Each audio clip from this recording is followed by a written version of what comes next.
Hello everyone. আজি আমি পঢ়িবলৈ ওলাইছো টাইম এণ্ড ৱৰ্কৰ concepts. Mainly time and work বহুত বেছি ইম্পৰ্টেণ্ট টপিক হয় from the point of view of ADRE হওক, এপেক্স বেংক হওক, আপোনাৰ বেংকিঙৰ হওক বা আপোনাৰ SSC চেক্টৰ হওক, গোটেইখিনিতে টাইম এণ্ড ৱৰ্কৰ প্ৰয়োজন আছে। গতিকে আহকচোন আমি চাওঁ যিখিনি মেইন ইম্পৰ্টেণ্ট টপিক সেইখিনি। আমাৰ ফাৰ্ষ্ট কনচেপ্টটো হৈছে if a person can complete a work in D days, মানে যদি এজন মানুহে এটা কাম D daysত শেষ কৰে তেতিয়াহ'লে work done by him in 1 day, কিমান সি কাম কৰিব ইন পাৰ ডে। পাৰ ডেত সি কিমান কাম কৰিবলৈ সক্ষম হ'ব সেইটো হৈছে 1 by D days, 1 by D, sorry not days, this is work done. Okay, আমাৰ নেক্সট কনচেপ্টটো হ'ল এফিচিয়েঞ্চি, মানে যিটো আমাৰ কাম কৰাৰ ক্ষমতা সেইটো কিহৰ লগত ইনভাৰ্সলি প্ৰপৰ্চনেলটো হয় টাইমৰ লগত। Sorry it is time taken. Efficiency is inversely proportional to time taken. যিটো আমাৰ ক্ষমতা হয় সেইটো কি হয় ইনভাৰ্সলি প্ৰপৰ্চনেল হয় আমাৰ যিমানটো সময় লাগে সেইটো ওপৰত। খালি ইয়াত এটা কথা মনত ৰাখিব, ইয়াত সদায় work done is constant, work ডানটো একেটাই হ'ব লাগিব। ঠিক আছে, মানে E is inversely proportional 1 by D, this one. Okay, এটা চাওঁচোন নেক্সট টপিকলৈ আহোঁ। If a one person can complete W1 work in D days, আৰু সি এদিনত কিমান ঘণ্টাকে কাম কৰিছে H1 hours, আৰু M2 পাৰ্চনে কিমান W2 work কৰিছে, মানে W2 কাম কৰিছে আৰু D2 daysত, আৰু per hour কিমান কৰিছে H2 hours। তেতিয়া আমাৰ কনচেপ্টটো কি হ'ব, M1 D1 H1 divided by W1 is equals to M2 D2 H2 by W2.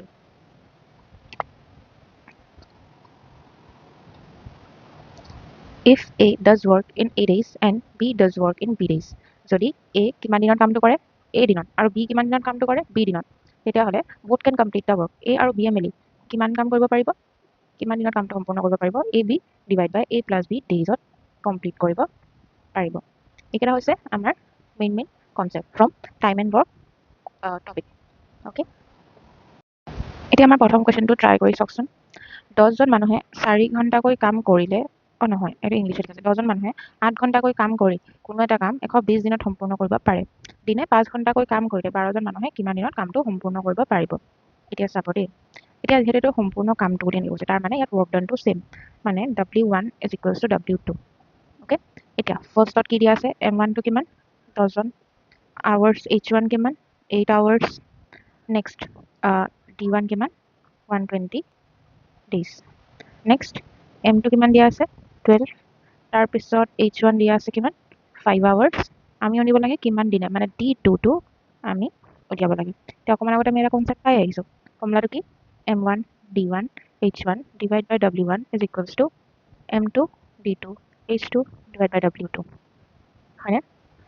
M1 10, D1 120, H1 8, W1 M2 12, D2 আমি নাজানো, H2 5, W2 বদলি আমি W1 লিখিব পাৰোঁ নে, যিহেতু ৱৰ্ক ডান কেইটা ইকুৱেল। এতিয়া W1 যদি আমি কেঞ্চেল আউট কৰি দিওঁ আমাৰ ওচৰত কি থাকিব, D2 ইকুৱেলছ টু কিমান থাকিব 10 into 120 into 8 divided by 12 into 5, 12 120 গ'ল 10 বাৰ, 5 10 গ'ল 2 বাৰ, থাকিলে 2 into 10 into 8 মানে 160 days। আনসাৰটো হয়নে চাওঁচোন, হয় আনসাৰটো কিমান 120 days। আশা কৰিছোঁ মই আপোনালোকক বুজাবলৈ সক্ষম হৈছোঁ। যদি এই ভিডিঅ'টো আপোনালোকৰ ভাল লাগিলে লাইক এণ্ড শ্বেয়াৰ কৰিব, জনাব কেনেকুৱা লাগিলে। তো মই নতুন ভিডিঅ' লৈ আৰু আগবাঢ়িম। ধন্যবাদ। আৰু এপেক্স বেংকৰ প্ৰিপেৰেশ্যনৰ কাৰণে আপোনালোকক সকলোকে মই শুভেচ্ছা জনালোঁ। Thank U.